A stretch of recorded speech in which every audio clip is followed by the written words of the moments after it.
الفاير فايتنج كار أو سيارة إطفاء الحرائق هو المشروع الثاني اللي قمنا بتنفيذه كطلاب الميكاترونيك السنة الثالثة ضمن المحاضرات العملية لمادة الورشات. طبعا المشروع بيتألف عن حساسات يتم ربطها مع متحكم صغري ويتم برمجتها عن طريق الحاسب. طبعا هياكل أو حوامل الحساسات تم تصميمها على برنامج ستوليد ووركس والطباعة على 3D printer طابعة ثلاثية الأبعاد.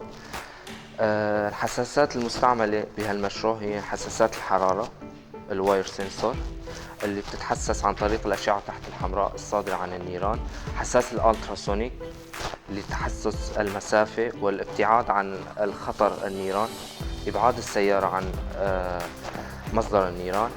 استعملنا سيرفو محرك سيرفو لنشر المياه بزاوية معينة يتم التحكم فيها عن طريق البرمجة.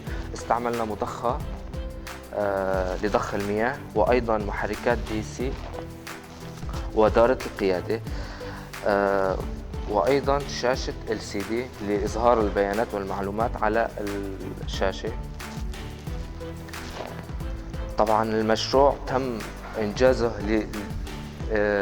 وأتمتته على أن يكون مساعد لرجال الإطفاء للأماكن الخطرة طبعا.